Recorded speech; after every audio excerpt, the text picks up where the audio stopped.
마지막으로 사시는 분들은 팔지 말고 주변 정보를 확인하시기 바랍니다. 서울 노원구 상계동에 32평 아파트를 소유한 다득자 42세 K씨는 최근 2달 만에 상계동 소유 아파트 값이 1억 원 가까이 떨어졌다고 합니다. 하지만 K씨는 앞으로 가격이 더 떨어질 것이라는 걱정은 하지 않으며 시장에 매물을 내놓을 생각도 전혀 없다고 말했습니다. K씨가 소유한 아파트 단지는 물론 주변 단지들이 재건축을 추진하고 있고 재건축 규제 완화, 안전진단 완화 또한 될 예정이기 때문입니다. 물론 상계동 아파트들이 재건축 과정의 초기 단계라 실제 재건축 완료까지는 시간이 더 걸릴 수 있다는 생각을 하고 있지만 대선 후 재건축 이야기가 본격적으로 나오기 시작하면서 가격이 다시 오르기 시작하면 그때 가서 아파트 매도 시점을 따져볼 생각이라고 K씨는 말했습니다. 그래서 부동산 전문가 10분에게 재건축 유망 지역을 투표했는데 1위가 42%인 강남구 압구정, 2위가 36%인 양천구 목동, 3위가 56%인 노원구, 도봉구의 대규모 아파트 단지들이었습니다. 하지만 압구정과 목동은 토지거래 허가 구역으로 지정된 지역입니다. 토지거래 허가 구역이 뭐냐면요. 집이나 땅을 사면 구청에 신고해서 허가를 받아야 하는데 전세를 끼지 않고 반드시 본인이 실거주를 2년 동안 해야 하는 실거주 의무지역이라는 겁니다. 그러니까 무주택자 중에서 15억 이상 대출 규제로 완화되었다고는 하지만요. 현금이 압구정동은 취득세까지 포함해서 40억이, 목동은 25억 정도가 있어야 한다는 거죠.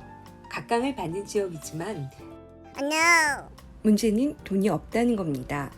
하지만 상계동은 30평대가 10억 정도이고 토지 거래 허가 구역이 아니므로 전세도 줄 수 있으니까 실제 5, 6억이면 전세를 끼고 재건축 아파트를 살 수 있습니다. 그런데 5, 6억? 5, 6억이 부담스럽다는 분들 많이 계시죠? 그래서 준비했습니다. 30년 전 노태우 정부 때 동시에 지어진 1기 신도시가 그동안 규제되었던 안전진단 완화로 재건축에 들어가고 용적률 상향으로 10만 호가 더 생길 예정입니다. 용적률 상향이 뭐지? 하시는 분들은 제 유튜브 영상 프린세스 올해는 땡땡땡의 편에 쉽게 설명되어 있으니까 보시면 되고요. 오늘은 안전진단 완화에 대해서 설명해 드릴게요. 안전진단이란 오래되고 낡은 주택들은 재건축을 하기 위해서 가장 먼저 넘어야 할 관문으로 아파트가 너무 낡아 위험하고 살기도 불편하다는 것을 공식적으로 검증받는 절차입니다. 안전진단 평가는 주거환경, 구조안전성, 건축 마감 및 설비 노후도, 비용 분석, 내수로 나뉘어집니다.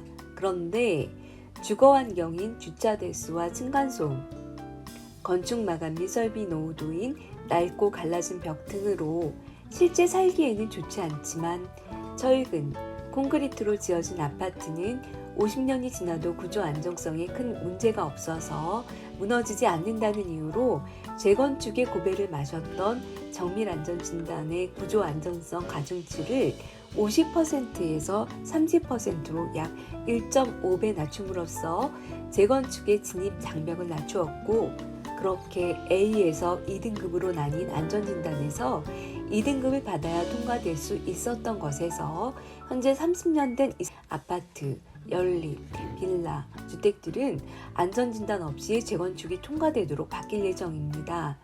그러니까 지은 지 30년 이상 된 1기 신도시인 분당, 일산, 평촌, 부천 중동 3번 지역과 재건축이 거론되었다 안전진단에서 탈락되었던 서울 오류의 동부그린, 고덕 주공 9단지, 불광 미성아파트, 목동 9단지와 11단지, 광장극동과 태릉우성 아파트 단지들과 마지막으로 30년 이상 된 용적률이 낮은 아파트, 연립, 빌라, 주택가에 사시는 분들은 팔지 말고 주변 정보를 확인하시기 바랍니다.